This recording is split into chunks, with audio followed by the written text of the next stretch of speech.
ევროკავშირის მიერ ქართული ოცნების ხელისუფლებისთვის მიცემული დრო უვიზო მიმოსვლის შესანარჩუნებლად ამოიწურა. ქართულ ოცნებას ზუსტად 45 დღე ჰქონდა, რომ ევროკომისიის მიერ დათქმული 8 პირობა შეესრულებინა და მოქალაქეებისთვის უვიზო მიმოსვლის რეჟიმი შეენარჩუნებინა. შესასრულებელი პუნქტები მოიცავს ადამიანის უფლებების დაცვას, ადამიანის ფუნდამენტური უფლებების შემზღუდავი კანონების გაუქმებას და მაღალი დონის კორუფციული საქმეების გამოძიებას. 16 ივლისს გამოქვეყნებულ დოკუმენტში ნათქვამია, რომ პირობების შეუსრულებლობის შემთხვევაში ევროკავშირი საქართველოს მოქალაქეებისთვის უვიზო მოსვლის შეჩერების პროცედურებს დაიწყებს. როგორც ოცნების საგარეო საქმეთა სამინისტროში ამტკიცებენ, საქართველოს მიერ ვიზა ლიბერალიზაციასთან დაკავშირებული რეკომენდაციების შესრულების თაობაზე ანგარიში ევროკომისიას გუშინ მიეწოდა. ბრიუსელში ადასტურებენ, რომ ოცნების ხელისუფლებისგან წერილი მიიღეს. პრესკონფერენციაზე ევროკომისიის პრესპიკერმა თქვა, რომ ბრიუსელი ოცნების მხრიდან კონკრეტულ ნაბიჯებს ელოდება იმისთვის, რომ ქვეყანას ვიზა ლიბერალიზაცია არ შეუჩერდეს. თუმცა რა წერია ქართული ოცნების მიერ გაგზავნილ დოკუმენტში არ დაუკონკრეტებია. მისი თქმით, ისინი წერილის შინაარს ახლა ეცნობიან. კონკრეტულად რა ნაბიჯები გადადგა ივანიშვილის პარტიამ ევროკომისიის ანგარიში მოყვანილი რეკომენდაციების საპასუხოდ უცნობია. ანგარიშის შინაარსზე საგარეო საქმეთა სამინისტრო არ საუბრობს. სამწუხარო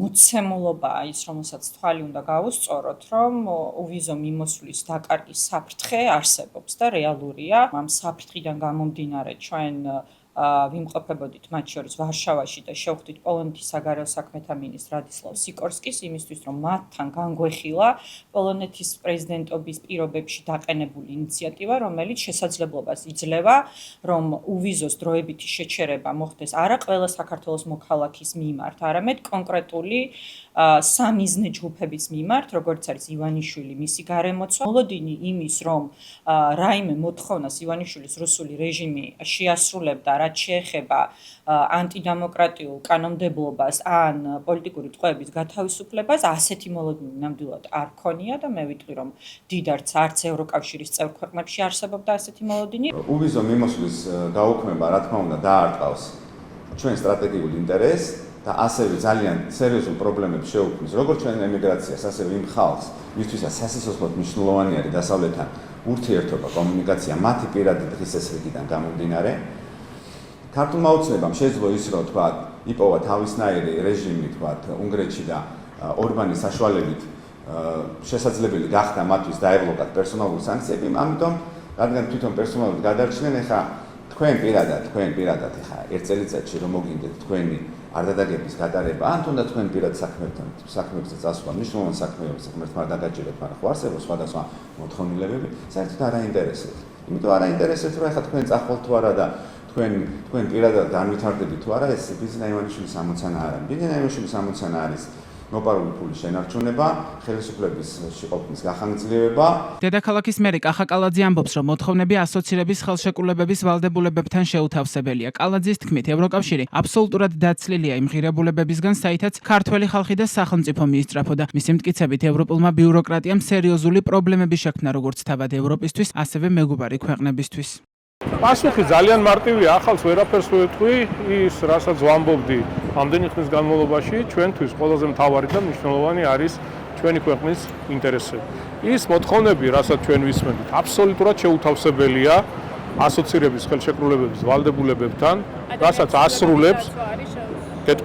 ასრულებს ქართული სახელმწიფო ზედმიწევნით. ვერ მოვიყვანთ ვერცერთ მაგალითს, რომ რაიმე შეუსრულებელია.